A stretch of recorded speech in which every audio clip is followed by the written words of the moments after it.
This TikToker shared the horrifying time she got sent to a psych ward. So I'm sad, I'm depressed, I'm not feeling myself. I don't know why I keep feeling like this every day. So I brought my ass to a hospital so I can get some help. First mistake. I go into the hospital. I get greeted. I go to the back. They start talking to me, asking me questions, how I'm feeling. So they're like, okay, can you just come back with us? I'm like, cool, I'm about to see a therapist and I'm about to get the out of here. But to her complete shock, she wasn't greeted by a therapist because after a few minutes, a nurse came up to her and started ordering her around. So they're like, remove your piercings. At this point, they're not being nice no more. I'm like, remove my piercings?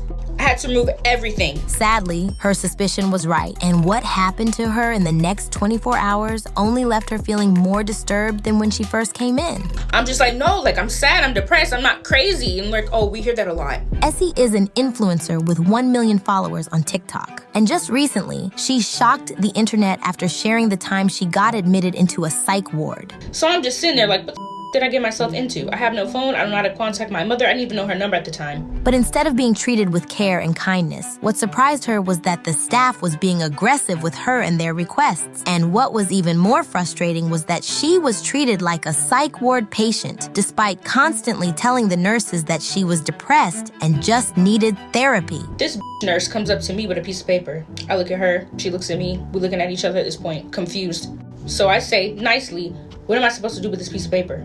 She's like, oh, let me just go get you something to write with. This nurse comes back with the crayons. Do it look like I'm gonna color? So I'm looking at her, she's looking at me again, confused. And I'm like, why do I have crayons? Why can't I just have a pen or a pencil? You feel me?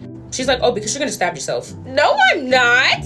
I'm just sad and I'm depressed. I'm not loco. I keep trying to tell y'all this, y'all not listening to me. Hours went by inside the psych ward, so Essie decided to pass the time by sleeping. However, her peaceful rest was interrupted after one of the patients in the ward did this. I'm screaming, and this is what, oh my God, let me tell you the scream. Ah! I kid you not. So all I know is the dude is running, right? It's a black male. He looks like he's on drugs. I'm not even gonna cap. Me and him make eye contact. He starts running for me. So I put the fist up.